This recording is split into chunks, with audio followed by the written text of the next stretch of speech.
Bonjour à tous, ravie d'être avec vous aujourd'hui. Donc, je m'appelle Julia Tass, je travaille à l'Institut de Relations internationales et stratégiques, qui est un think tank basé à Paris et dont le directeur est Pascal Boniface. Euh, Au sein de ce think tank, je travaille sur tout ce qui est climat, énergie et sécurité. Environnement en général, je suis responsable du programme de recherche qui rassemble différents chercheurs autour de ces thèmes-là. Et donc, peut-être pour revenir rapidement sur ce qu'est l'IRIS, vous avez peut-être eu l'occasion de voir le directeur de l'IRIS ou la directrice adjointe Sylvie Matelli sur des plateaux de télévision ou lors de conférences. C'est un des trois think tanks qui, à Paris, se concentre sur la géopolitique et les relations internationales. Il a été fondé il y a un peu plus de 30 ans par Pascal Boniface et le focus de ce think tank, quand il a commencé, c'était vraiment la sécurité et la défense, avec notamment la dissuasion nucléaire. Et puis peu à peu, de nouveaux thèmes sont arrivés, notamment des thèmes, merci, des thèmes un peu plus, ce que nous on va appeler de soft security, donc sécurité douce, donc avec les questions de géoéconomie, les questions de climat et d'environnement, d'énergie.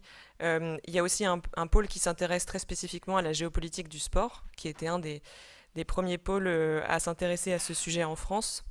Et on a également des spécialistes d'aire géographique. Donc si vous avez notamment des questions sur des contextes spécifiques, n'hésitez pas à aller faire un tour sur le site et vous y trouverez beaucoup de ressources dans sur différentes pages qui sont classées géographiquement. Et vu l'évolution du contexte en ce moment, ça peut peut-être vous aider.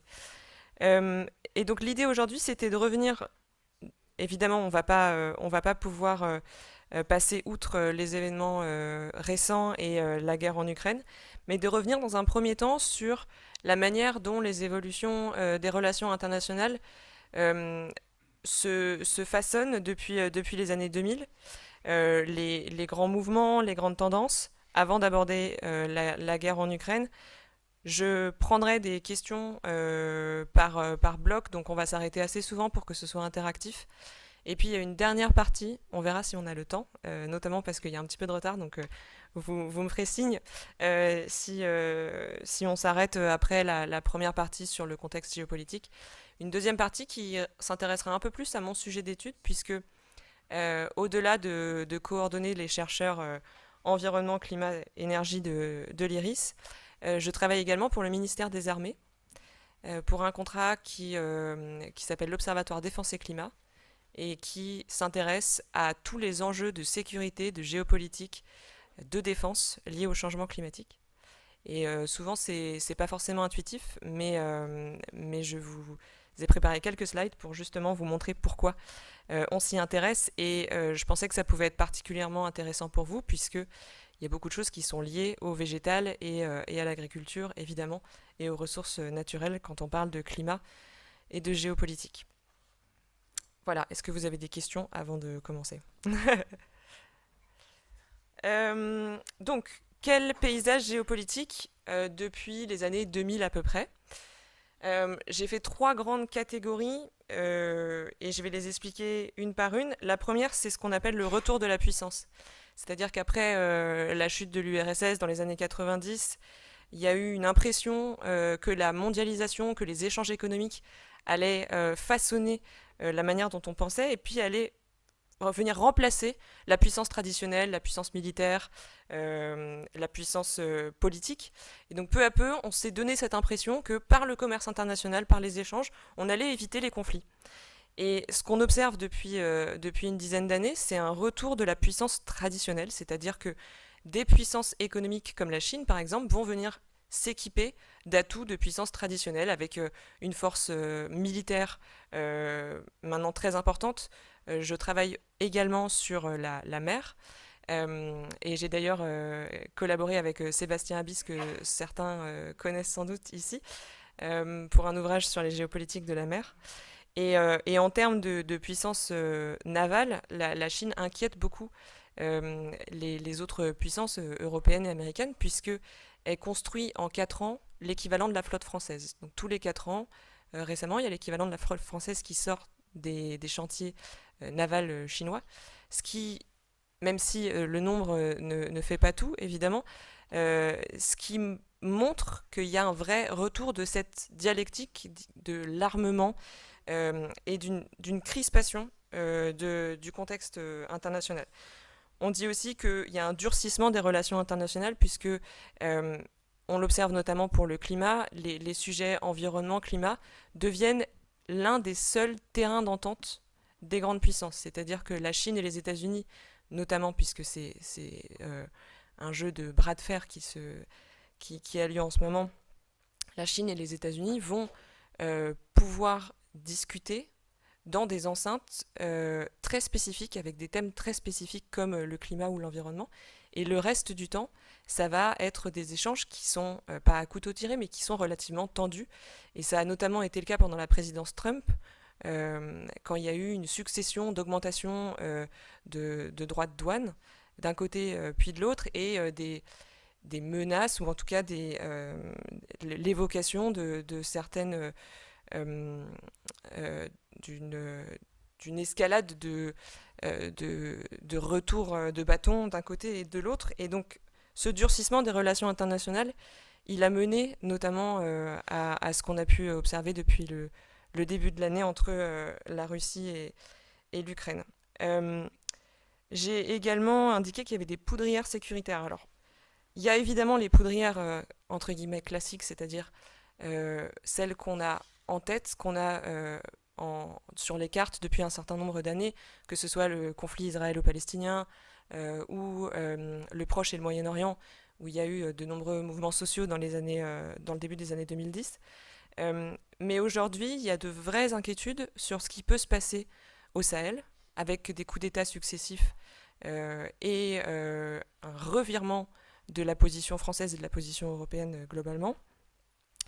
Il y a des zones maritimes comme la mer de Chine méridionale, qui est en fait une zone qui se situe au sud de la Chine et au large du Vietnam, et qui est une zone maritime assez peu profonde où on suspecte qu'il y ait des ressources minérales et pétrogazières, et qui surtout se situe pour la Chine dans ce qu'il considère être leur précaré, entre guillemets. Donc il s'appuie sur une vision historique de la mer pour revendiquer cet espace qui est également revendiqué par le Vietnam, par les Philippines, par l'Indonésie parfois. Et donc ça mène à j'allais dire des escarmouches, mais c'est peut-être pas le cas, on va dire des tensions très fortes, et notamment l'utilisation de flottes de pêche pour mettre en place ce qu'on appelle en géopolitique la logique du fait accompli, c'est-à-dire que la politique du fait accompli, c'est-à-dire que parce que la Chine y est présente à travers une flotte importante et la construction d'îlots artificiels, alors elle peut permettre à ces acteurs économiques d'y opérer. Parce que ces acteurs économiques y opèrent et sont présents un peu partout, les acteurs économiques des autres pays ont plus de difficultés à y opérer à leur tour. Et de fait, ça devient un espace qui est plus ou moins géré par la Chine. Et c'est ça la politique du fait accompli, c'est-à-dire qu'on met les adversaires devant les faits. Et ça, évidemment, c'est une zone qui inquiète beaucoup, les puissances occidentales. Et la marine française y fait des patrouilles assez récurrentes pour y maintenir le droit de navigation, c'est-à-dire le fait qu'on n'ait pas besoin de demander à la Chine d'y passer, parce que c'est censé être un espace international. Et puis, les poudrières sécuritaires, c'est évidemment tous les territoires périphériques de la Chine, notamment Taïwan, Hong Kong, etc. Puisqu'on ne sait pas, avec ce qu'il se passe actuellement en Ukraine, ce qui peut s'y passer. Donc ça constitue également un lieu qu'on regarde avec attention quand on étudie les relations internationales. En Afrique, pour y revenir, il y a le Mozambique, qui est un État au sud-est de l'Afrique, près de Madagascar, où on a découvert des gisements de gaz notamment, et qui en fait est victime de l'arrivée de groupes extrémistes. Et donc là aussi, c'est quelque chose qu'on regarde avec attention parce que ça pourrait dégénérer et créer des, des problèmes pour toute l'Afrique centrale et australe, donc notamment les pays voisins, l'Afrique du Sud, la Tanzanie, etc. Et donc c'est quelque chose qu'on regarde avec attention. Et puis le dernier point, c'est les espaces internationaux contestés. Et ça, c'est relativement neuf, c'est relativement nouveau dans les relations internationales. C'est-à-dire que ces espaces internationaux, en général, il y a trois grands espaces internationaux. Il y a la mer, il y a l'espace, donc en fait ça va être la stratosphère, et puis l'espace exoatmosphérique, ça touche les confins de l'atmosphère, et le cyber, le numérique. Ces trois espaces aujourd'hui sont internationaux, dépendent d'acteurs privés, et ce qui les caractérise, c'est qu'il faut un appareillage technologique important pour y accéder et surtout pour les contrôler. Et aujourd'hui, ça devient le nouveau lieu de puissance parce que en contrôler une partie, c'est montrer qu'on est capable d'aligner les moyens humains, les expertises nécessaires et les moyens financiers nécessaires pour y construire une présence constante et une surveillance. Et je ne parle même pas d'un contrôle, parce que contrôler ce qui se passe et en mer et dans l'espace et dans le cyber tient de, non pas du miracle, mais on va dire que c'est très très très compliqué. Et aujourd'hui, il y a très peu d'acteurs qui en sont capables, et on assiste dans ces trois espaces à une course à la présence entre les deux grands acteurs qui aujourd'hui se disputent le monopole de la puissance, que sont les États-Unis et la Chine.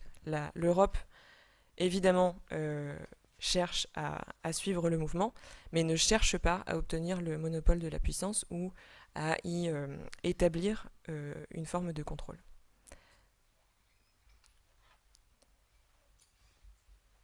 Donc ça, c'était une image pour... alors, elle est en anglais, je suis désolée, mais j'ai pas réussi à trouver l'équivalent en français. Mais c'était pour vous illustrer ce retour de la puissance avec les budgets militaires. Et ce qu'on peut observer, c'est que, bon, d'une part, les États-Unis tiennent toujours la première place dans ce budget militaire, que la Chine, bien qu'elle investisse énormément, est loin d'investir autant que les États-Unis, et que des acteurs qui apparaissent comme puissants, comme la Russie, ont un budget militaire relativement faible. Dans les années, il y a 2-3 ans, le budget militaire de la Russie, c'était à peu près 7% du budget militaire américain. Donc là aussi, il y a la différence entre les faits et puis les discours. Donc le discours de la Russie était d'avoir une armée puissante, d'avoir une armée efficace, et aujourd'hui on est face aux faits, qui est que cette armée, en termes de logistique en tout cas, a pas su montrer ou à faire preuve d'efficacité comme il le prétendait. Pour ce qui est de l'Europe, alors là il y a une division entre les différents budgets militaires. Le budget allemand va quasiment doubler. Donc ça aussi, ce n'est pas anodin. Et donc l'Europe qui jusqu'à présent, depuis la construction européenne, depuis l'Union européenne, avait renoncé, entre guillemets, au monopole de la puissance, c'est-à-dire que l'Union européenne ne cherchait plus à s'imposer comme un acteur militaire ou un acteur politique tel quel, mais comme une puissance d'influence, comme une puissance normative et comme une puissance diplomatique et économique. Et là, avec tout le bouleversement que constitue la guerre en Ukraine, il y a un mouvement vers le fait de repenser la puissance européenne.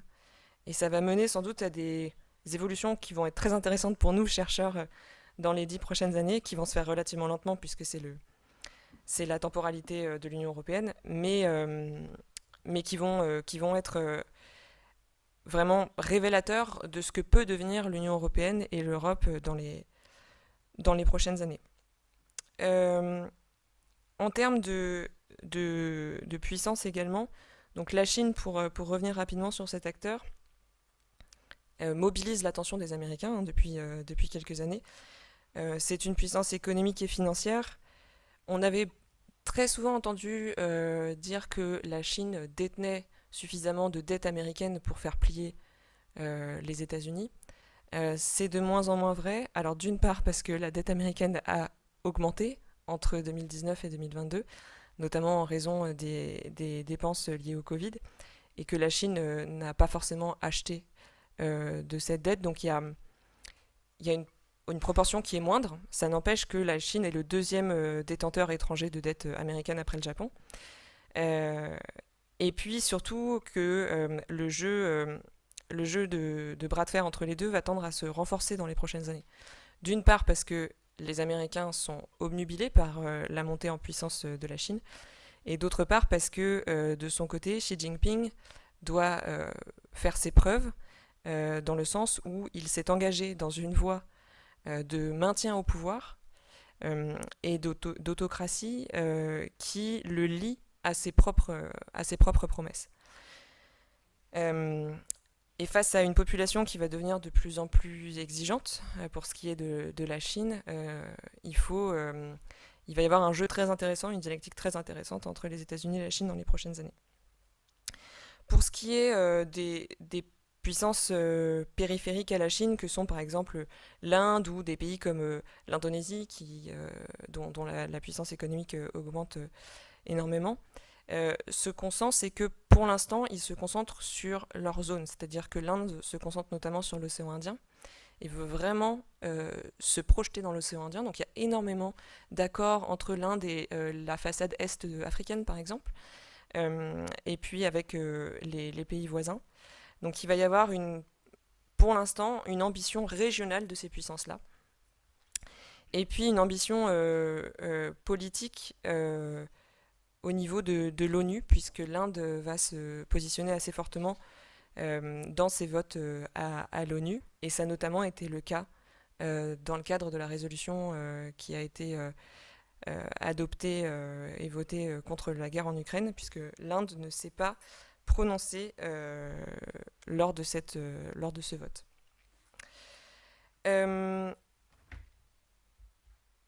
Et un dernier point qu'on observe, mais j'ai sans doute, et c'est comme vous, un biais, puisque c'est ce que j'étudie, c'est les tensions sur les ressources qui nous apparaissent de plus en plus fortes.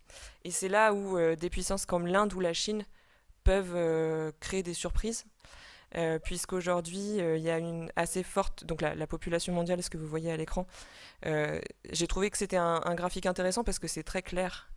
On voit vraiment où sont situées les régions les plus peuplées. Et ce sont souvent pas des régions avec des réseaux agricoles suffisants pour subvenir aux besoins des populations. Ce sont également des régions où, à contrario, sont situées énormément de grandes zones industrielles qui produisent pour le reste du monde. Et donc, toute perturbation sociale de ces régions-là peut créer des remous sur l'ensemble de la chaîne logistique. Et c'est ce qui a été illustré lors de la crise du Covid-19 notamment, où les confinements, ou en tout cas la réduction de la croissance et des activités économiques en Inde ou en Chine ou en Asie du Sud-Est a eu des conséquences pour énormément d'industries. Et c'est là qu'on se rend compte que la mondialisation a vraiment créé des interdépendances très fortes et que les populations restant des êtres humains qui ont besoin de manger 3 fois par jour, toute tension sur les ressources et les services essentiels peut créer des remous à l'international. D'ailleurs, on n'a pas encore estimé les conséquences que vont avoir les différents confinements en Chine qui se tiennent à l'heure actuelle, mais d'un point de vue maritime, puisque c'est mon sujet d'étude, ça a déjà des conséquences énormes, puisqu'il y a eu énormément d'embouteillages de cargos au large du port de Shanghai pendant un certain temps, faute de dockers et d'infrastructures disponibles pour les charger et les décharger. Donc les conséquences de ces confinements se feront sentir dans les prochains mois.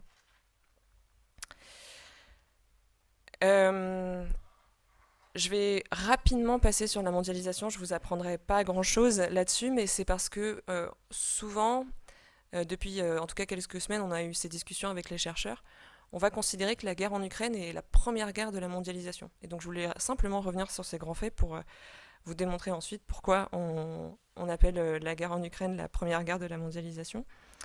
Euh, donc, il y a des variations de richesse. Ça, c'est un point qui peut paraître évident, mais très souvent, c'est un éléphant dans les couloirs dans les discussions onusiennes. C'est-à-dire que chaque État a un vote dans l'Assemblée générale de l'ONU, euh, mais ces votes n'ont évidemment pas le même poids, puisque tout est lié aux puissances économiques. Et, euh, et là aussi, cette carte est très, enfin, illustre très bien ce propos, c'est-à-dire que on voit quels sont les continents qui apparaissent et qui sont déterminants dans la géopolitique mondiale et dans les votes qu'il peut y avoir à l'ONU. Donc on peut croire que l'Union européenne est une puissance avec peu d'influence, etc. Mais étant donné que tout reste lié à la puissance économique, euh, on peut très bien voir ou imaginer sur cette carte que s'il y avait un PIB européen, puisque c'est une carte qui représente les PIB mondiaux en 2020, pays par pays, mais s'il y avait un PIB de l'Union européenne, il serait aussi important que le PIB chinois ou que le PIB américain.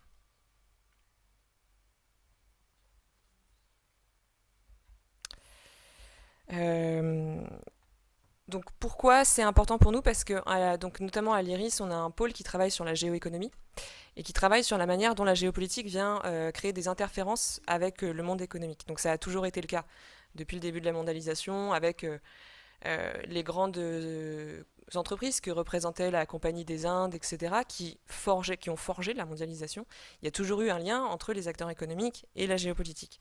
Seulement, et c'est un peu le reflet de ce que je disais au début de mon propos, c'est le fait qu'à partir de la chute de l'URSS, on a cru que la mondialisation allait tout fluidifier. Et il y a c'est Patrick Dumière qui travaille avec nous à l'IRIS qui a exprimé ça avec une expression que j'aime bien, qui disait que jusqu'à présent, on avait l'impression que la mondialisation était fluide et que depuis quelques années, elle devient poisseuse. Et en fait, c'est assez expressif comme métaphore, c'est-à-dire que la géopolitique va venir empêcher les entreprises d'évoluer comme elles le faisaient avant, en créant des, euh, des contraintes dont il faut tenir compte. Et on l'observe de notre côté dans un think tank, puisqu'on a de plus en plus d'entreprises qui viennent nous voir pour essayer de comprendre comment le monde peut évoluer.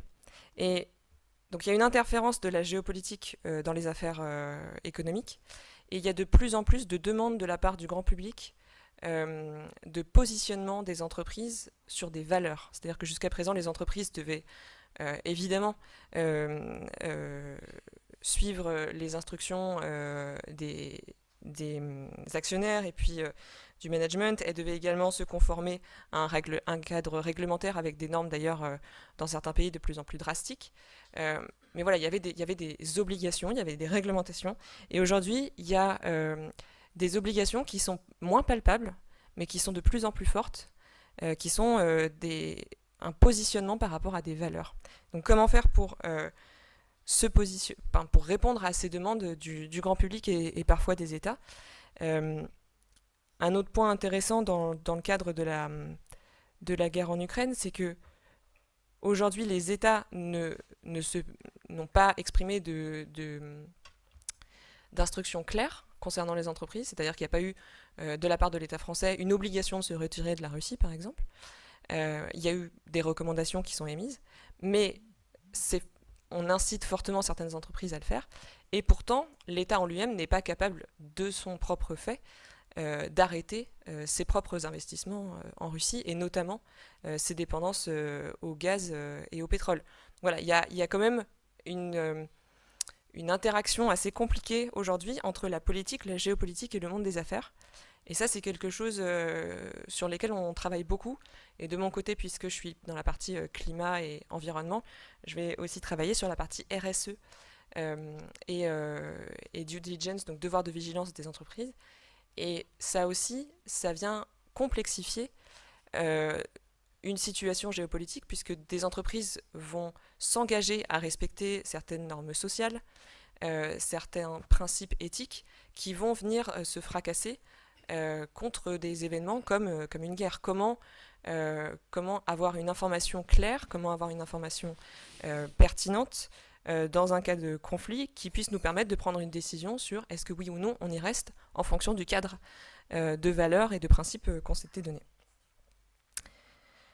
Et puis il y a une dernière grande question en géopolitique des entreprises, c'est qu'attendre des entreprises, c'est-à-dire au-delà de ce que le grand public va exercer comme pression à travers la consommation, qu'est-ce qu'un État doit attendre d'une grande entreprise? Et aujourd'hui, cette question, elle se pose de plus en plus, puisqu'il y a des entreprises qui sont internationales, qui sont mondiales, et qui ont un poids économique aussi important que certains États. Donc j'ai choisi très arbitrairement de présenter une carte sur Amazon. Mais Amazon a un chiffre d'affaires qui dépasse le PIB de nombreux pays. Et donc, comment faire pour qu'un acteur avec ce poids économique participe de manière régulée ou de manière organisée à la manière dont on gouverne la gouvernance internationale et puis les accords internationaux, ça reste une vraie question. Et c'est évidemment pas la seule. Amazon est un exemple relativement facile parce que on connaît son implantation internationale, on connaît son dirigeant et puis la manière dont il opère, mais il y a énormément d'entreprises qui ont ce poids économique et c'est compliqué aujourd'hui pour les États de comprendre ou d'établir des relations qui soient stables, qui soient continues, qui permettent aux entreprises d'avoir une visibilité à long terme dans un monde où tout passe par des échanges géopolitiques. Comment faire pour que les entreprises s'insèrent dans ces discussions internationales de la manière dont elles devraient l'être, parce qu'elles ont un poids économique et social et environnemental très important. Et donc pour en revenir sur la première guerre mondialisée, ou en tout cas la manière dont on la perçoit, c'est la première fois depuis les années 2000 que des sanctions sont prises à l'égard d'un État qui était totalement inséré dans la mondialisation. Depuis, évidemment, avec les sanctions qui avaient déjà été prises en 2014. Et donc l'idée que certains chercheurs ont développée, c'est qu'on assiste pour la première fois à une mise sous pression d'un pays en essayant de le marginaliser de la mondialisation. De l'étouffer, un peu comme autrefois quand on faisait des blocus, mais sans le faire physiquement. Et ce qui est intéressant, c'est que dans le droit de la guerre, un blocus revient à une déclaration de guerre. Donc, si un pays établit un blocus autour d'une île ou d'un port, par exemple, ça revient à, dans le droit de la guerre, commencer, ou en tout cas se montrer en tant que belligérant. Aujourd'hui, on est dans ce flou artistique où on peut essayer de marginaliser un pays, d'écarter un pays de la mondialisation, sans se positionner comme co-belligérant, puisque je ne sais pas si vous avez suivi ces discussions, mais c'est une des discussions principales qu'ont les pays européens en ce moment, c'est comment s'opposer à la guerre en Ukraine sans se positionner comme un co-belligérant et de fait entrer en guerre finalement avec la Russie. Quel rôle également, pour y revenir, pour les entreprises, puisque ça a été au cœur de beaucoup de discussions européennes, et puis quel rôle pour les organisations internationales. Il est très intéressant pour nous, en tout cas, d'observer que le vote à l'ONU, les votes à l'ONU, n'ont pas substantiellement changé le cours des choses, que la présence du secrétaire général de l'ONU à Kiev, donc Antonio Guterres, a été marquée par des bombardements, ce qui est quand même une déclaration claire de la part de la Russie, d'une part d'hostilité, et d'autre part du fait qu'elle est prête à menacer le secrétaire général de l'ONU. Donc c'est une marque très forte de la part de la Russie, du fait que l'organisation internationale onusienne n'est plus pertinente dans ce conflit. Et donc si on a mis en place une gouvernance mondiale dont le but est la prospérité et la paix, mais que cette organisation internationale n'arrive pas à dénouer des situations comme une guerre entre des pays membres de l'ONU et des puissances qui ont des sièges au Conseil de sécurité, etc., ça pose question de la nouvelle forme, finalement, des relations internationales aujourd'hui. Et le tournant des années 90 a vraiment été une accélération de l'histoire en relations internationales, puisque on est passé très rapidement d'une situation d'un fait établi à une situation avec un monde unipolaire, etc. Donc il y a eu un renversement des relations internationales. Ça s'est aussi répercuté sur l'économie avec l'entrée de la Chine à l'OMC. Ça s'est répercuté d'un point de vue environnemental avec le début des grands sommets, comme les COP. Et il y a une grande question qui, pour nous, reste pour l'instant en suspens, c'est est-ce que les années 2020 ne vont pas être un nouveau renversement entre le Covid, donc qui a vraiment remodelé la manière dont la mondialisation fonctionne, ou en tout cas qui a montré les failles dans la chaîne logistique et les flux tendus qui caractérisent la mondialisation, entre cette guerre qui va venir cristalliser des contentieux, qui va venir cristalliser une situation, qu'est-ce que ça peut entraîner dans les prochaines années, ces retournements très rapides de la situation entre mars 2020 et aujourd'hui. En tout cas, il y a certains chercheurs qui considèrent que ça pourrait constituer là aussi une forme d'accélération de l'histoire. Pour faire un petit focus sur la guerre en Ukraine, et après on pourra échanger, je vous propose qu'on fasse une pause après. Il y a un penseur de la géopolitique qui s'appelle Clausewitz qui disait qu'il y avait deux temps dans la géopolitique, il y avait la diplomatie et la guerre, mais que l'un était la continuité de l'autre. C'était le cas jusqu'au XXe siècle, où en fait, quand on n'était pas d'accord, on se faisait la guerre, et puis après on tombait d'accord pendant un certain temps, et puis la guerre recommençait, etc. C'était l'ordre des choses. Avec le XXe siècle et les guerres mondiales, l'ampleur de la guerre a été telle qu'on a considéré qu'il fallait une rupture entre les deux. Et donc on a commencé à se forger une idée que la guerre est une transgression. Et là, on est en état de choc, surtout au niveau européen, parce que on pensait la guerre comme la transgression ultime et que c'est arrivé rapidement sans qu'on s'en rende compte. Et donc là aussi, il y a toute une discussion qui a eu lieu notamment en France. Est-ce qu'on garde des relations diplomatiques avec la Russie ou pas, sachant que pour beaucoup, la diplomatie et la guerre sont une continuité l'une de l'autre et qu'on ne peut pas forcément les opposer.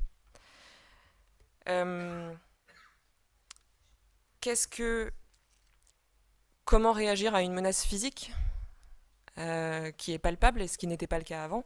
La dissuasion nous avait un peu appris à vivre sous cette sécurité de la dissuasion nucléaire, du fait qu'on ne pouvait pas forcément nous porter atteinte physiquement. Aujourd'hui, on se rend compte qu'on est vulnérable.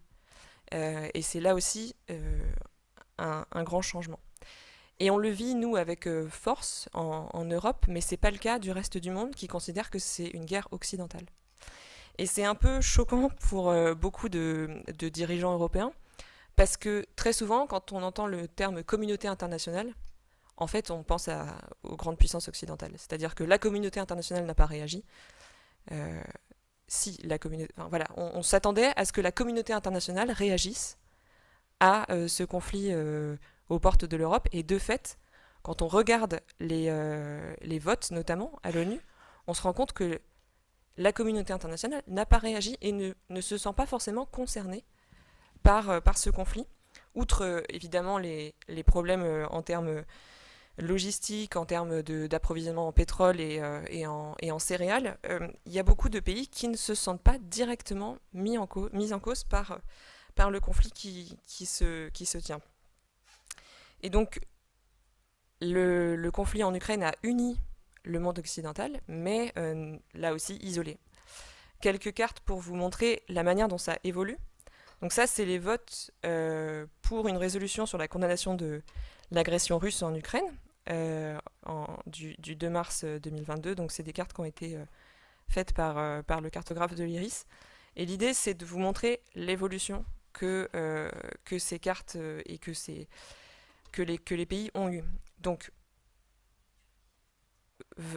tous ces pays, 141 pays, ont voté pour condamner l'agression russe contre l'Ukraine.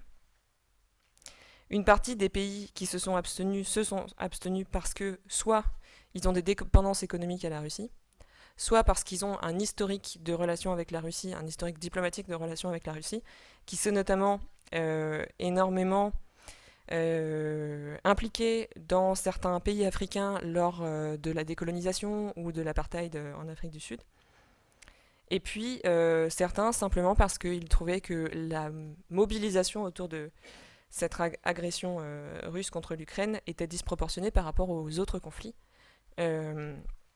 qui avaient cours dans le monde.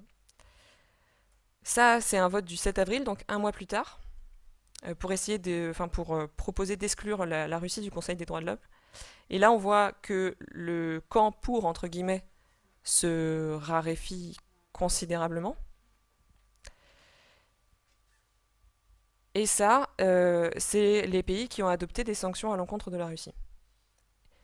Et donc, ce qu'on voit, c'est que à l'échelle du monde, c'est un conflit qui reste extrêmement localisé en Europe et dans les pays qui ont des relations très étroites avec les États-Unis, donc le Canada, l'Australie, la Nouvelle-Zélande, mais aussi la Corée du Sud et le Japon, ainsi que Taïwan, qui ont à la fois des relations très étroites avec les États-Unis et un peu peur que la Chine profite du quiproquo entre guillemets et du flou de la situation actuelle à son échelle dans sa région. Et donc ce qu'exprimaient ces cartes, c'était l'idée que il n'y a pas une nouvelle division du monde, mais on va dire que ça redistribue un peu la manière dont les Européens et les Américains se percevaient. Et on va voir si ça a une influence notamment sur la manière dont on va gérer la crise Covid à l'échelle mondiale, puisque si les pays de l'Union européenne vivent hors de confinement, etc., il y a beaucoup de pays qui n'ont pas pu vacciner leur population. Et cette gestion du Covid à l'international nécessite qu'il y ait une prise en compte commune des problématiques, et peut-être que finalement ce conflit va venir à poser une nouvelle réalité sur la manière dont l'Union européenne et les États-Unis perçoivent le monde. Ce qui inquiète également les chercheurs, c'est la création de nouveaux blocs, éventuellement. Donc, je parlais d'accélération de l'histoire tout à l'heure, je l'ai remis, parce qu'on a vraiment l'impression que c'est un basculement. Et les grandes questions qu'on peut se poser, c'est après Kaboul, qui a été la surprise stratégique de 2021, est-ce que cette guerre va venir de nouveau redistribuer la manière dont on perçoit la puissance militaire américaine? Donc Kaboul a plutôt été une illustration de l'échec de la manière dont les Américains menaient leur guerre.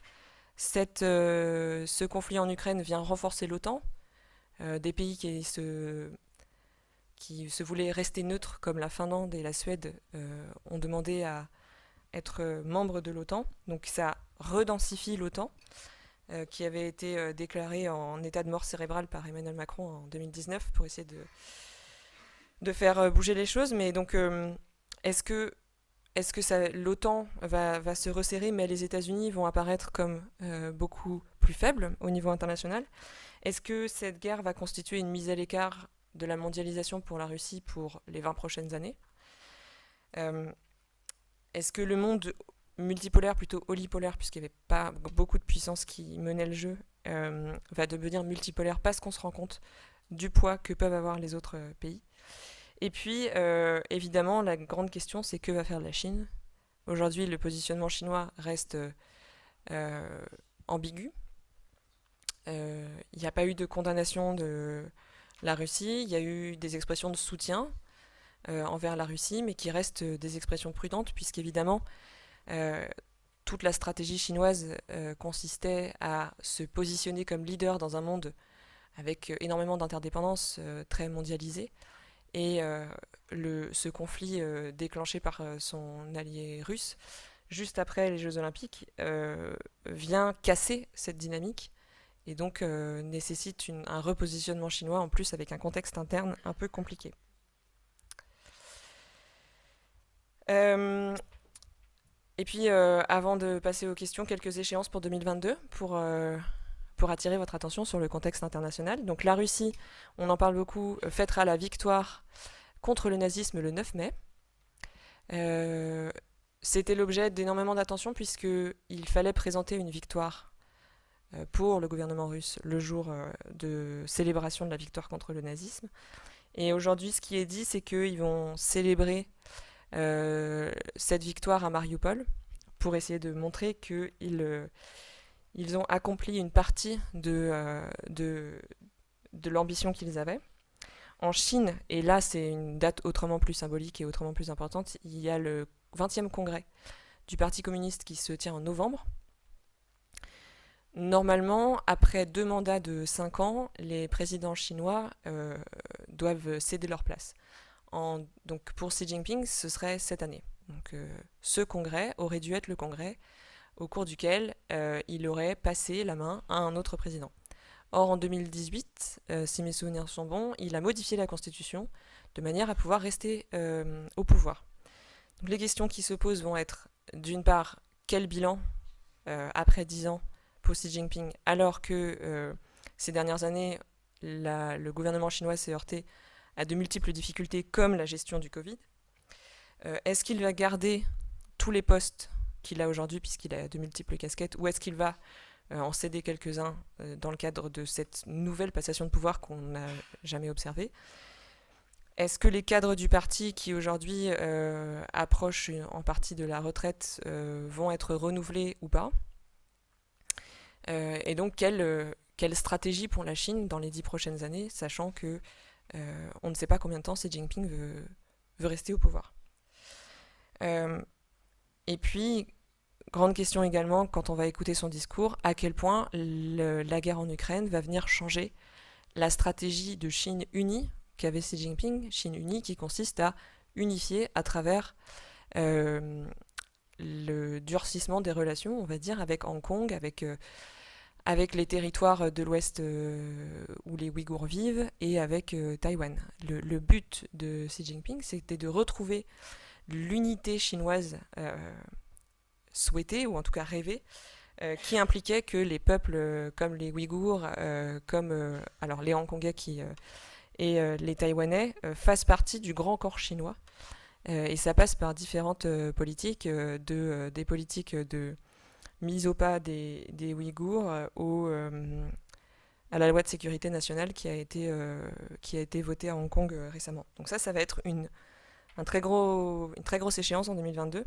Aux États-Unis, au même moment, il y aura les midterms.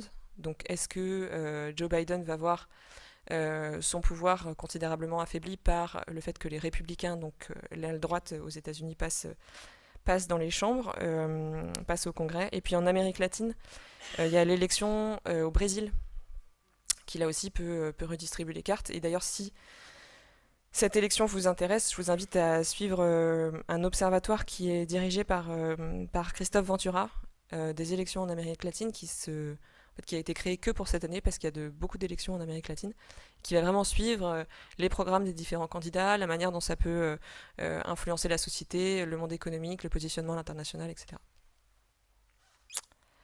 Voilà, c'était un début de première partie.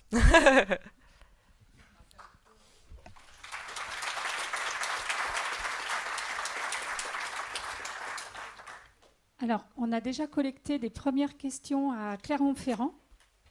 Elles sont très nombreuses, alors je vais essayer de les regrouper. Il y en a notamment une sur les incidences du changement climatique et tout ce qui va tourner autour de l'eau, de la pénurie alimentaire, des migrations que cela peut engendrer. Quelle est votre vision? Quel pays aussi serait impacté? Et surtout, après, la question qui est beaucoup plus large, les incidences pour nos filières à nous, agricoles et agroalimentaires. Alors je vais commencer par celle-là. Vous voulez faire comment? Me poser différentes questions à la suite? Elle est déjà très longue, je pense. Ok. Courte? Ok. Très bien. Alors, sur un sujet aussi vaste, une réponse en 2 minutes. Le changement climatique va venir effectivement transformer la disponibilité en eau. C'est une surprise pour personne. Donc ça va pas venir changer la quantité d'eau, mais la manière dont la pluie tombe, c'est-à-dire est-ce que c'est intense ou pas. Évidemment, ça va changer la manière dont les terres peuvent absorber les précipitations et où ça va avoir lieu. un premier grand point, là je vais prendre la casquette climatologue, mais donc dites-moi si c'est trop technique, mais c'est qu'il y a un phénomène au-dessus du Pacifique qui s'appelle La Niña El Niño, qui vient influencer les moussons. Et donc un premier grand point, ce qu'on sait, c'est qu'il va y avoir de plus en plus de phénomènes El Niño, et donc ça va venir perturber les modes d'agriculture des populations d'Asie du Sud-Est et d'Asie du Sud, qui se sont forgés, qui se sont modelés pour justement fonctionner avec des moussons qui sont dirigés par ce phénomène-là. Or, la perturbation de tout ce phénomène va venir perturber les précipitations et les moussons. Et donc, quand on se base sur l'irrigation ou quand on se base sur les précipitations, on va devoir s'adapter à ce, ou en tout cas les populations de la région vont devoir s'adapter à ce nouveau phénomène, ou en tout cas à cette fréquence de phénomènes El Niño. Et ça inquiète largement euh, les chercheurs qui travaillent sur ce sujet, notamment pour l'approvisionnement en riz de la région. Un autre phénomène, ça va être la montée du niveau des eaux qui va notamment affecter le détroit du Mékong, qui est un panier de riz pour beaucoup de populations en Asie du sud-est. Donc tous les grands deltas pourraient bientôt être envahis par de l'eau salée, ce qui va évidemment venir compliquer l'agriculture, surtout risicole. Pour ce qui est de zones comme l'Union européenne, enfin comme l'Europe et le nord, enfin le pourtour de la Méditerranée, là, ce qui inquiète davantage, ce sont les sécheresses. Vous avez peut-être vu, enfin, c'est de plus en plus régulier. En France, on est déjà en alerte sécheresse dans de nombreuses régions, et aujourd'hui, on observe une sécheresse dans le nord de l'Afrique. Et donc, on s'inquiète de la baisse des rendements agricoles, alors que les besoins augmentent. Donc, pour la filière, ce que ça va impliquer, c'est je ne suis pas suffisamment calée sur les cours du blé, mais en tout cas, ça va impliquer les cours des céréales qui vont changer de plus en plus rapidement en fonction des épisodes de sécheresse d'un côté, des inondations de l'autre, des fluctuations assez fortes et donc une instabilité assez forte. Et ça peut générer aussi des prises de risques de la part de certains acteurs, que ce soit pour des prises de risque en Amérique du Sud pour déforester une partie des forêts, alors qu'il va y avoir des épisodes de feu de plus en plus fréquents.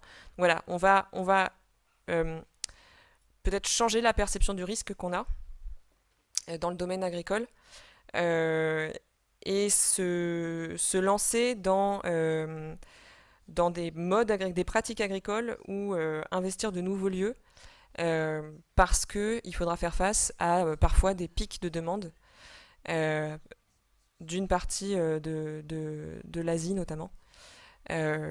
Et en Chine, du côté chinois, il y a une politique de sécurisation des approvisionnements qui est très très forte. Ça a notamment été révélé pendant ce conflit ukrainien, puisque la Chine n'a pas fait partie des pays dont on s'est inquiété de la sécurité alimentaire à la suite des perturbations des livraisons de blé et de céréales, alors qu'elle ne produit que 8% des céréales qui sont consommées. Donc comment faire face à un mastodonte qui sécurise ses approvisionnements et des marchés ou des situations de plus en plus fluctuantes. Ça, concrètement, en termes de sécurité, puisque c'est un peu ce sur quoi je travaille, ça veut dire qu'il va y avoir des crises sociales sporadiques un peu partout dans les pays qui dépendent d'approvisionnement extérieur, donc majoritairement en Afrique. Et pour des acteurs de la sécurité comme le ministère des Armées ou le ministère des Affaires étrangères, ça veut dire une surveillance beaucoup plus constante des mouvements sociaux, de pénuries alimentaires éventuelles et de famine. Désolée pour la dépression. On va prendre une question plus sur Angers. Je vous remercie beaucoup pour votre présentation. Je voulais savoir quelles étaient les valeurs qui étaient prônées par les nouvelles très grandes puissances ou les grandes puissances futures. Parce qu'on connaît très bien les valeurs qui sont prônées par les États-Unis, par l'Europe et par la Chine. Mais qu'en est-il de l'Inde, de l'Indonésie et même de l'Australie ou d'autres acteurs ? Est-ce que je prends plusieurs questions à la suite? Ouais, je vois un grand oui devant. Ok. J'en avais une aussi à Clermont sur quelle est la place de l'Inde en 2050, qui rejoint un peu ce qu'on vient de vous dire. Oui, un peu, pardon, un peu dans le même ordre d'idée. Est-ce que la Russie n'est pas en train de faire toute seule sa propre mondialisation avec l'OCS, ses zones d'influence en Afrique, en Amérique du Sud, et finalement en se basant sur l'eau, sur la faim et toutes ces politiques-là qui concentrent finalement des grosses populations mondiales? Est-ce qu'elle n'est pas en train de faire sa propre mondialisation? Ok, je prends une autre question parce que sinon ça va faire trop. Je vais pas réussir. Ok. Donc pour répondre à la première question sur les valeurs, effectivement les valeurs d'état de droit, de démocratie, etc., qui sont associées au camp occidental, entre guillemets, ne sont plus forcément les valeurs qui sont prônées par les puissances émergentes, notamment l'état de droit. Il y a un retour de, je dirais pas d'un besoin, mais en tout cas il y a un retour de l'autoritaire et de l'autorité. Il y a de plus en plus de populations autour du monde qui, face aux incertitudes liées à la mondialisation, mais aussi liées au changement climatique, etc., exigent de leur gouvernement de l'autorité et vice-versa, des gouvernements qui profitent de certains processus démocratiques pour rester au pouvoir plus longtemps et exercer un pouvoir qui est autocratique. Alors, il y en a qui sont à mi-chemin, mais par exemple la Turquie ou l'Inde, ce sont des démocraties, mais la manière dont exercer le pouvoir est pas forcément démocratique. Et donc ça va être un peu les valeurs du nouveau monde, entre guillemets, c'est-à-dire que il faut, un peu sur le modèle chinois, dans le sens où le confort, le bien-être de la population est au centre des valeurs de ces nouveaux pays, du développement économique. Mais si ça doit passer par un pouvoir relativement autoritaire, alors ça passera par un pouvoir relativement autoritaire et l'outil numérique notamment. Et la construction de ces États dans une période où on a accès à des données très importantes sur les citoyens peut se faire beaucoup plus facilement dans cet autoritarisme soft parce qu'ils peuvent suivre la manière dont les citoyens pensent et vivent à travers les réseaux sociaux, à travers... et donc il y a tout un modèle de gestion des populations qui se développent. Et je dirais que les valeurs portées par ces nouvelles puissances sont voilà, des valeurs qui sont pas démocratiques comme l'entendaient les États-Unis. Après, est-ce que ces puissances vont utiliser ces valeurs pour venir imposer leur modèle autour du monde? C'est une autre question. Ils vont venir les proposer souvent à des dirigeants qui sont déjà dans cette situation-là. Et ça va se faire de manière beaucoup plus finalement au cas par cas que ça l'était jusqu'à présent. Pour l'Inde, en 2050, je précise que je suis pas spécialiste, donc si je suis pas très précise, vous m'en voudrez pas, mais dans notre travail, quand on en discute, on l'aperçoit comme une puissance qui sera une puissance économique, qui aura de l'influence d'un point de vue économique, mais qui devra faire son jeu entre les deux grandes puissances que constituent... donc un peu comme l'Union européenne qui va tirer son épingle du jeu en s'appuyant sur justement la démocratie, l'état de droit, les normes environnementales, etc. et qui proposera un schéma de société, une manière de vivre. L'Inde va aussi proposer un schéma de société, une manière de vivre qui passera plutôt par une puissance numérique avec énormément d'investissements dans l'industrie et dans le numérique et qui va venir... aider des pays dans sa sphère d'influence dans un premier temps. Et donc je parlais tout à l'heure de l'océan Indien, il y a énormément d'investissements, que ce soit dans la sécurité ou dans l'économie indienne autour de l'océan Indien. Et pour l'Inde, l'idée, c'est de contenir la présence chinoise dans cette zone. Elle ne tend pas à venir affronter la présence chinoise, mais par contre, elle tient à son espace.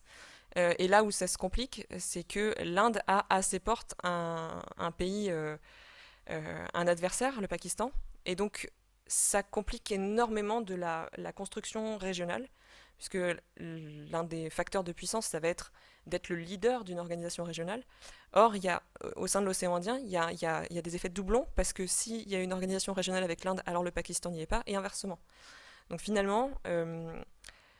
ça va venir complexifier la manière dont l'Inde peut justement se projeter et progresser dans sa zone, dans sa zone d'influence.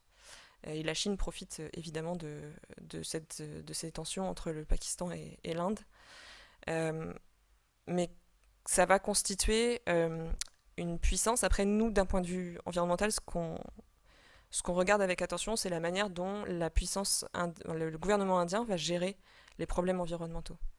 Une partie de la manière dont la Chine aujourd'hui a transformé sa manière de vivre, c'est parce que sa population avait des exigences environnementales avec la pollution de l'air, etc.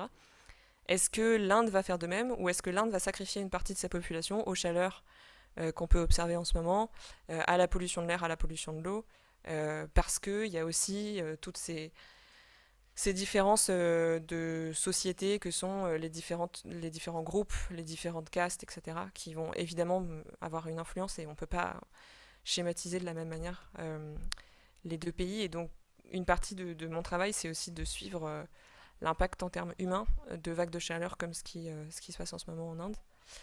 Et c'est frappant de voir que l'État est mis devant le fait que l'Inde est un pays immense, avec des régions qui, pour certaines, vont avoir des inondations dues aux moussons, d'autres vont vivre des épisodes de sécheresse, et va devoir gérer les deux en même temps.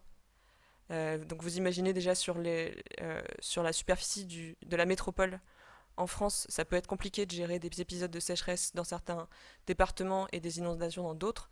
À l'échelle de l'Inde, avec un gouvernement avec beaucoup moins de moyens, c'est un des points de vigilance. Et puis la dernière question... Non, je crois que c'était tout. Ah oui. La Russie et sa mondialisation, en fait, mon point de vue, c'est qu'elle va sûrement se greffer sur la mondialisation offerte par la Chine. C'est-à-dire qu'elle va venir utiliser les outils mis en place par la Chine pour mettre en œuvre un système financier un peu parallèle, etc. Et c'est là où il y a cette danse un peu étrange qu'on voit en ce moment entre la Chine et la Russie. C'est-à-dire, la Chine ne va pas venir condamner la Russie, et en même temps, elle est un petit peu embêtée de la situation parce que ça va à l'encontre de son plan. Et donc, elle va essayer de contenir les velléités russes tout en lui offrant en retour une mondialisation parallèle, oui, à l'aide de tous les outils qu'elle a mis en place, mais parce que ça va lui servir. Parce que si la Russie est en mesure de fournir gaz, pétrole, blé, céréales, etc., aux pays qui se sont alignés à la mondialisation chinoise, ce que la Chine n'est pas en mesure de fournir, c'est complémentaire, et c'est un point, c'est un avantage pour le système chinois.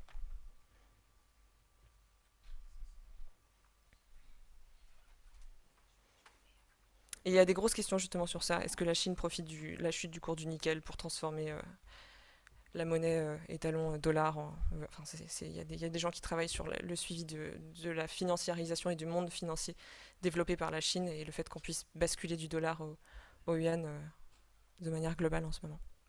Pardon, allez-y. Moi, j'avais une question. Vous avez parlé de sécheresse, le fait que du coup, on a un risque de baisse de rendement et donc des enjeux pour nourrir la planète. Et finalement, en Europe, on est très normé au niveau environnemental. Et moi, je me pose la question, est-ce qu'à un moment, ça va être challengé et on va changer notre manière de produire? Est-ce que c'est des choses, des tendances qu'on imagine pour du coup produire plus comme on a pu le voir pendant les 30 Glorieuses?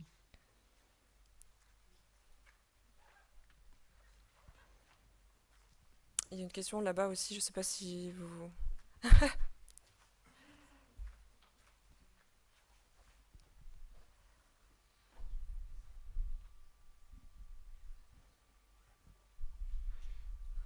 Deux questions. Vous avez pas évoqué l'Afrique, alors qu'on nous parle beaucoup de la montée en puissance de l'Afrique dans les 20 ou 50 prochaines à venir. Et la deuxième question, qui est tout à fait différente, c'est comment vous avez parlé du dialogue géopolitique entre les États et les GAFA. Comment est-ce que des structures aussi différentes que sont les États et des entreprises comme les GAFA peuvent dialoguer ensemble, sachant que leurs objectifs sont complètement différents? Je vais répondre, il y a déjà 3 questions. Sur les sécheresses, c'est une impression personnelle, je ne parle pas au nom de l'IRIS ou d'autres chercheurs, mais ce qu'on voit en ce moment pour le gaz et le pétrole est c'est une illustration de la manière dont on perçoit le renoncement à une forme de confort et aux exigences qu'on avait envers les gouvernements.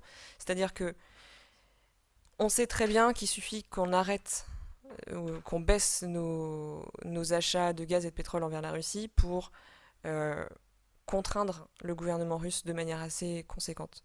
Or, on n'est pas capable de l'expliquer, ou en tout cas, les populations européennes ne sont pas prêtes à entendre ça, et à renoncer à une manière de vivre pour cet objectif international.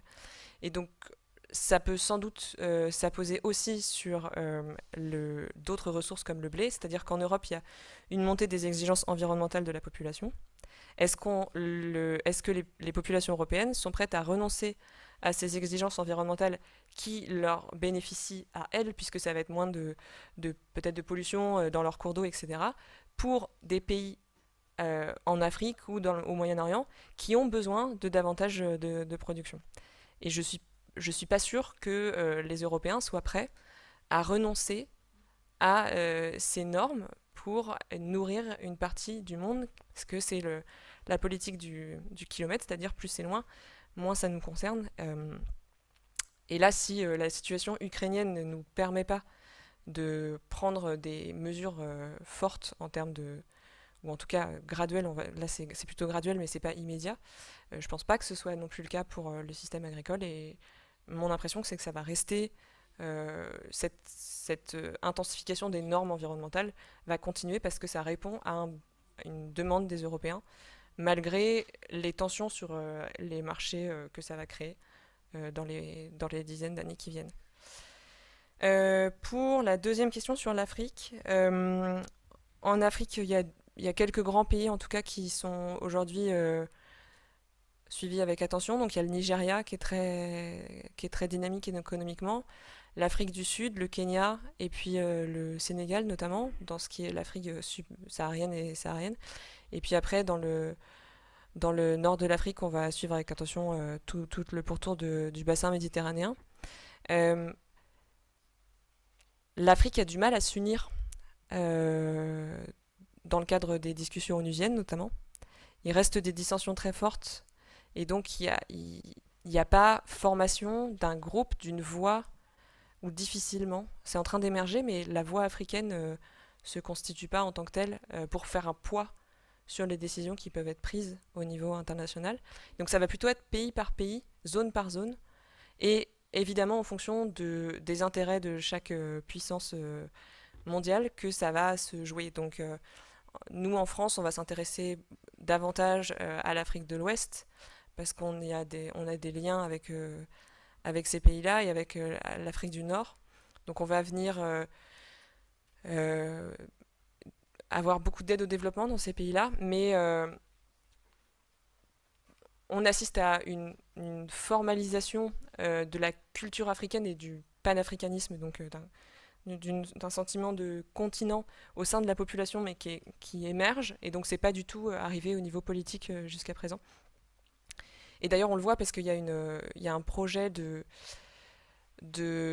zone de libre-échange africain qui est en cours depuis des années et qui n'arrive pas à se concrétiser parce qu'il y a une partie de la richesse des gouvernements qui vient des droits de douane. Et donc pour eux, renoncer à ces droits de douane, c'est renoncer à une manne financière importante. Donc aujourd'hui, il y a davantage d'accords entre l'Europe et certains pays africains qu'entre des pays voisins africains, ce qui fait que d'ailleurs les circuits d'échange sortent ou arrivent toujours en Afrique, mais sont très peu développés au sein de l'Afrique elle-même. Et sur la dernière question, c'était... Excusez-moi, j'ai perdu le fil. Les GAFAM. Ça va surtout... La relation entre, en tout cas, le secteur des GAFAM et les États va se faire à travers l'encadrement des activités. Ça va passer que par la contrainte pour ce qui est de ce secteur-là. C'est déjà le cas en Europe avec RGPD et d'autres régulations des données. C'est le cas aux États-Unis avec des audiences au Sénat de Mark Zuckerberg ou d'autres dirigeants. Le souci, entre guillemets, aujourd'hui, c'est que ces puissances sont ces entreprises sont des entreprises américaines Et donc il est difficile pour les Européens et d'autres puissances de vraiment établir des contacts avec ces entreprises autrement que par la contrainte.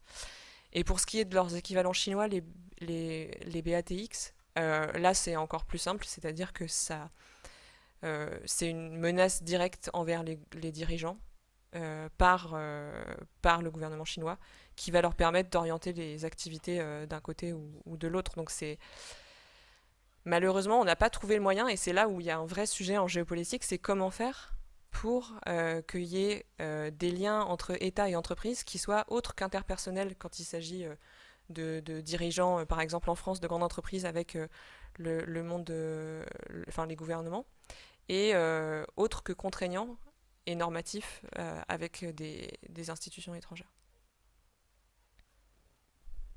J'ai une question très courte là de Clermont. Poutine a-t-il agi par idéologie anti-Occident et anti-modèle démocratique, ou s'agit-il d'une simple OPA sur les ressources de l'Ukraine pour prendre des positions incontournables sur les grandes cultures, le blé, tournesol comme arme alimentaire, les deux? Question très courte mais difficile, puisqu'il faudrait être dans la tête de Poutine pour y répondre. D'une part, il y a une histoire, en fait, il y a une histoire entre la Russie et l'Ukraine qu'on a du mal à percevoir de notre point de vue puisqu'on ne l'étudie pas, mais qui a forgé dans l'esprit de beaucoup de Russes, dont Poutine, l'idée que l'Ukraine est une partie de la Russie et que c'est une aberration qu'elle s'en soit distancée. Et donc, il y a un premier pas qui était la remise à l'état normal de la situation pour Poutine. C'était évidemment le fait que ce soit qu'une partie des grandes plaines ukrainiennes puisse fournir des matières premières aux Russes est un plus. C'est sûr que ça a joué dans la décision. Mais l'impression, en tout cas, que beaucoup de spécialistes de la Russie ont, c'est que l'origine, la source de cette décision, elle était culturelle. Elle était dans la perception de ce qui était normal et dû, presque, par le pouvoir et par beaucoup de Russes. Et le fait que la menace que les États-Unis, à travers les relations entre les États-Unis, l'OTAN et l'Ukraine, et puis les bras tendus qu'ils avaient pu offrir, venaient chatouiller la Russie alors que c'était une partie de la Russie, l'Ukraine. Donc il y a quand même un gros facteur que nous, on a du mal à percevoir, qui est culturel. Et d'ailleurs, il y a un déni, en fait, et une incompréhension du côté russe de la résistance ukrainienne, parce que ça ne devrait pas avoir lieu, puisque c'est la Russie. Donc là aussi, c'est anormal. Donc deux techniques, on étouffe ou on classe ça comme de la résistance anormale et inquiétante.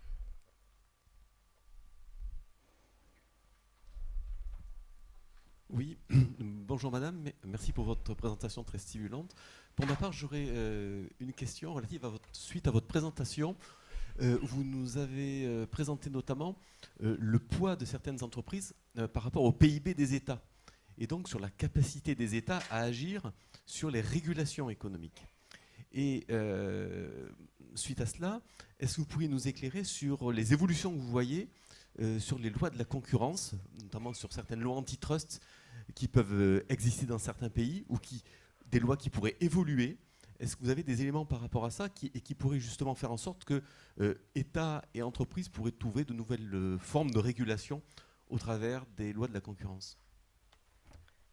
Alors je vais tenter d'y répondre. Je crains de ne pas être à la hauteur de votre question puisque je ne suis pas spécialiste de ces questions-là. Mais il y a beaucoup de ces évolutions qui vont tenir d'une part au positionnement politique des gouvernements et des relations interpersonnelles entre les plus hauts niveaux des sphères du pouvoir et puis leur équivalent au niveau économique.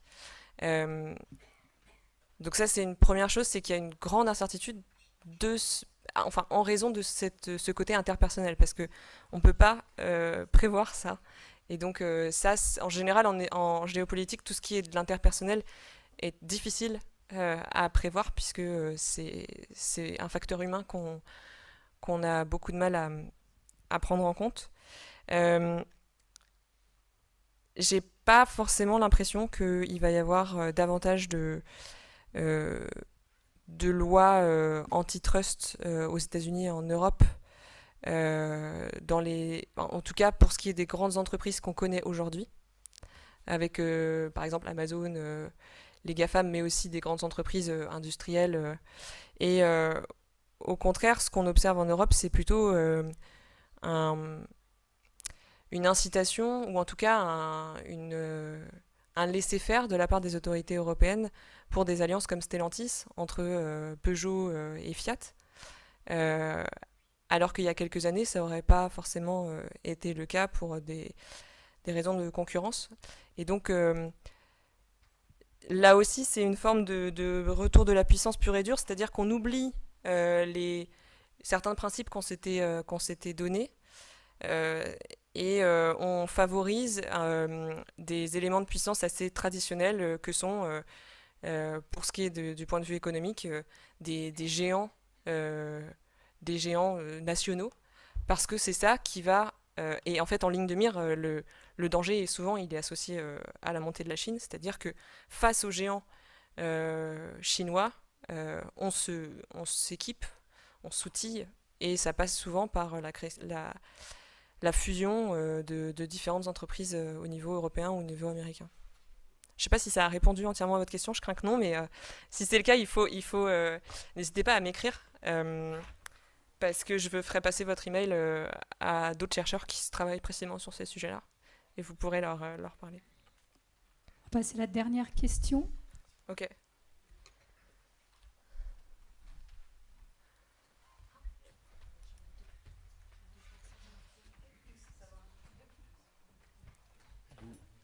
Vous avez évoqué tout à l'heure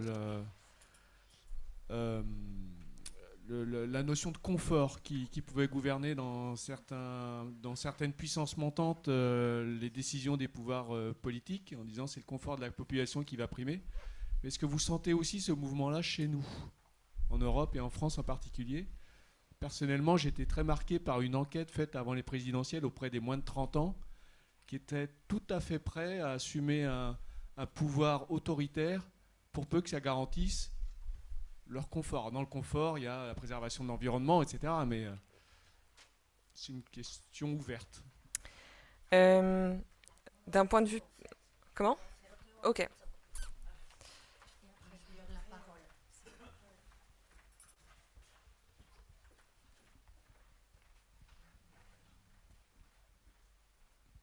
Merci. En fait, moi, c'est pour revenir, non pas pour conclure, mais au sujet VG-Police, le végétal, nos inquiétudes, parce que géopolitique finalement et climato, ce que vous incarnez, moi, ce qui m'intéresse, c'est de voir un petit peu quelle est votre vision de tout ce qui se passe, quelles vont être les conséquences là, de cette guerre en Ukraine. Clairement sur la partie Europe occidentale, comment on va fournir le blé, des prix raisonnables, etc. Et finalement, faire comprendre aux consommateurs qu'il est dépendant de prix qui ne sont pas corrects, etc., etc. Je crois qu'il y a un vrai sujet. Voilà. Très grande question pour finir. Alors, pour revenir sur l'impression de confort, c'est également un ressenti que j'ai. Alors, d'une part, ce que je disais tout à l'heure, c'est qu'on observe qu'il y a de plus en plus d'acceptation d'un pouvoir autoritaire si ça permet de sécuriser une manière de vivre par rapport à une mondialisation qui est vue, qui est perçue comme de plus en plus, non pas anarchique, mais imprévisible, et qui a souvent des effets délétères sur les populations. C'est comme ça en tout cas que c'est perçu. Et donc, il y a cette... première partie de réponse qui est que de nombreuses populations acceptent un pouvoir un peu plus autoritaire s'il y a une impression de sécurité et d'autorité. Et puis il y a une autre observation que j'ai faite à mon échelle, donc pas forcément pour le sujet que vous abordiez, mais c'est vrai qu'il y a de plus en plus quand on pose la question aux plus jeunes générations, par exemple, ils vont se dire très concernés par le changement climatique, par la pollution, etc., etc. Mais leur mode de vie ne va pas forcément suivre, voire pas du tout. Il y a une partie d'entre eux, c'est le cas, mais changer de smartphone toutes les 3 ans reste un objectif, alors que concrètement, pour l'environnement, ça a beaucoup d'impact et c'est très nocif. Ouais. Donc il y a une forme de schizophrénie en fait en ce moment entre les valeurs et les actes. Et je crains que finalement il y ait effectivement un mouvement global, d'une part des populations du Sud, parce qu'elles veulent un plus grand développement, malgré les conséquences du changement climatique qu'elles vivent de manière plus concrète. Elles veulent avoir la chance de se développer, donc il va y avoir là aussi ce double discours au niveau international de demande d'accords contraignants, etc., etc., mais au niveau national de développement très fort, et donc d'augmentation du confort de vie, des standards de vie, etc. Et ça, les gouvernements des pays du Sud vont devoir y faire face. Et puis pour les pays les plus développés, ça va être un équilibre délicat entre maintenir les conditions de vie qu'on a aujourd'hui et répondre à des enjeux tels que le changement climatique.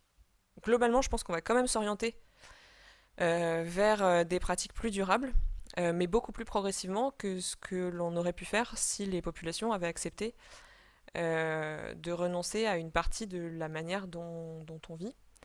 Et la pression va se faire sur d'une part les acteurs économiques, mais pas forcément l'agriculture, les acteurs industriels notamment, l'énergie. Et donc tous ces grands secteurs-là sont aujourd'hui sous le feu des projecteurs au niveau européen notamment, parce qu'il y a eu une succession de mise à l'écart de ces acteurs qui étaient tellement polluants qu'on n'arrivait pas à les faire rentrer dans les cadres de réduction des émissions. On les laissait un peu à part. Et là, on les force à rentrer dans ce cadre-là. Je pense notamment au transport maritime, au transport aérien qui était exclu des accords du protocole de Kyoto, notamment, et qu'on oblige aujourd'hui à décarboner leurs pratiques, et qui vont devoir faire avec cet équilibre assez soudain, assez brusque à trouver. Et c'est d'abord sur eux qu'on va faire pression avant de demander aux populations de changer leur... Mais effectivement, ça va être très progressif parce qu'il y a cette tendance mondiale à vouloir arriver à un niveau de vie que l'on perçoit chez d'autres et auquel on ne veut pas renoncer. Ce qui est logique. Et puis, donc pour votre question sur la manière dont la guerre en Ukraine peut avoir une influence sur les acteurs du végétal, là aussi c'est une perception, mais c'est parce que je travaille sur ces sujets depuis quelques années. Il y a une fébrilité dans les populations que l'on a senti d'une part avec le Covid et qui se répercute aujourd'hui encore. C'est-à-dire que ce que j'exprimais au tout début, cette impression que finalement les échanges internationaux allaient nous protéger de la famine, nous protéger de la pénurie, nous protéger de la guerre, etc., etc., qui était en fait ce sur quoi l'Union européenne s'était construite, parce qu'à la sortie de la Seconde Guerre mondiale, c'était si on échange, alors il va y avoir la paix, et si on échange, il y a la prospérité. Et en fait, on se rend compte peu à peu que ce magnifique dessin s'effrite, et ça s'est senti lors des confinements, quand il y a eu des radias de pâtes, par exemple. C'est un retour d'une inquiétude presque viscérale, de sensation qu'il peut y avoir une rupture du système et qu'on n'y est pas préparé. Et je pense que la guerre en Ukraine, c'en est une expression frappante aussi, et que de ce fait, ça va sans doute être plus facile pour les acteurs agricoles d'expliquer la manière dont ça fonctionne et pourquoi il va falloir changer les choses, parce que dans l'opinion publique, il y a eu cette rupture de l'image idéale que tout fonctionne parfaitement bien. Et donc je pense qu'ils sont prêts, les citoyens sont prêts à entendre que ça peut être plus compliqué que prévu. Parce qu'il y a eu cette prise de conscience de la vulnérabilité. Et donc si ça implique des adaptations, ça me paraît plus entendable. Après, de là à dire que ça va être facile, c'est autre chose, parce que ce qu'on disait aussi, c'est qu'il faut quand même garder un confort de vie. Mais il y a eu cette prise de conscience que tout n'est pas si facile, que les flux tendus existent, ce qui avant était un incompris de beaucoup de gens.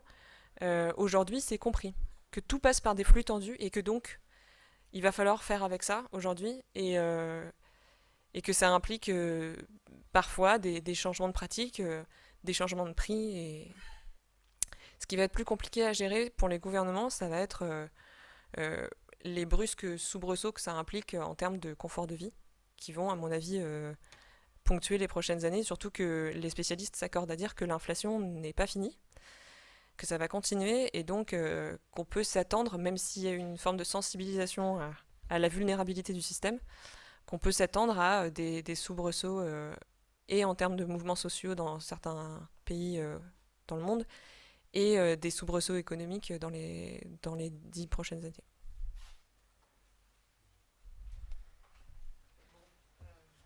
Mais tout va bien sinon. C'est...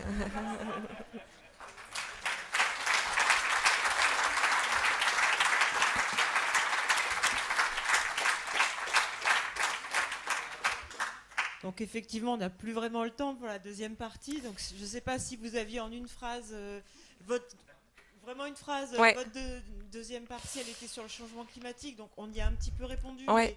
Mais un message à faire passer aux filières du végétal que vous avez devant vous sur cette adaptation au changement climatique ou ces opportunités. Une phrase un peu.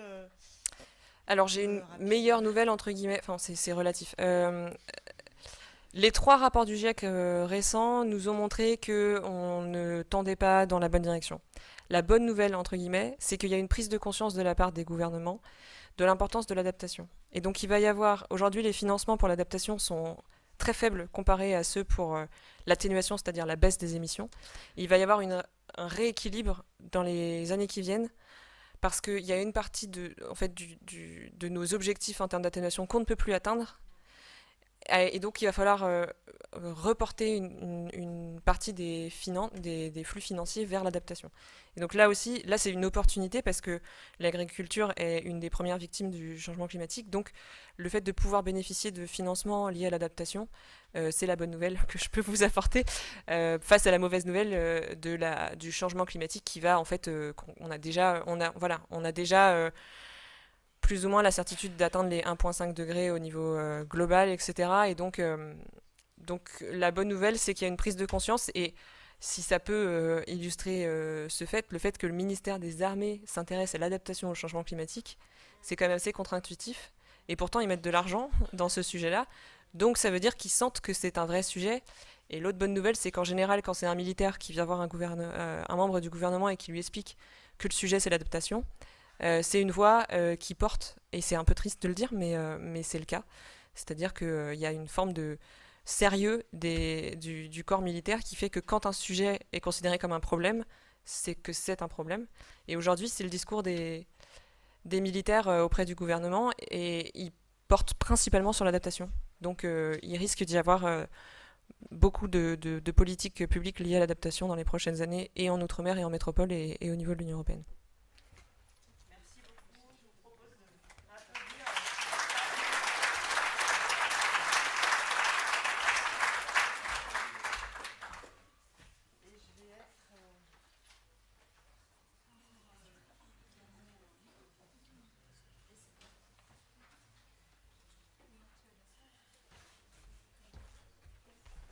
Et je vais être très rapide pour le mot de conclusion. Hop.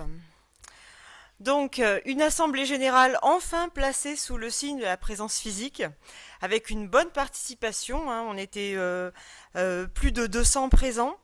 Des échanges riches, on vient d'en faire la démonstration. Donc, merci Madame Tass pour la qualité de votre intervention, qui a été, je crois, bien appréciée.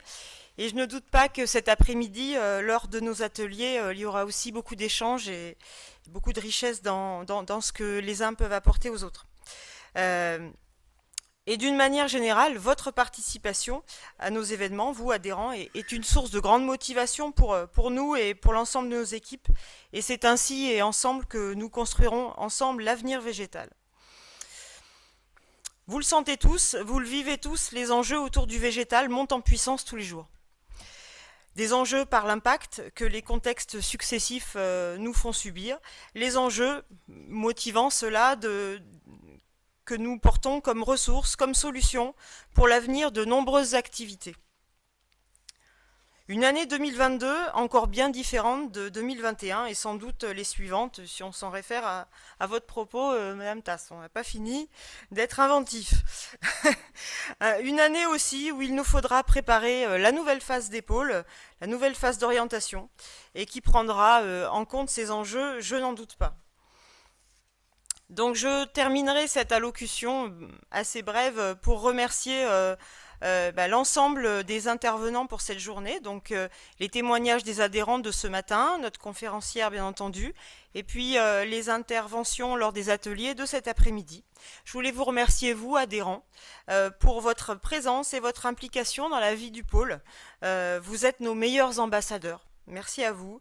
Merci à Destination Angers et VET AgroSup pour la mise à disposition de leurs locaux et à des conditions mesurées. Merci à eux.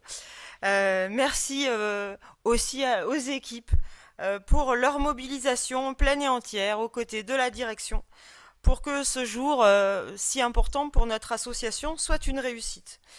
Je ne serai pas plus longue. Bon appétit et réseautez bien. Merci.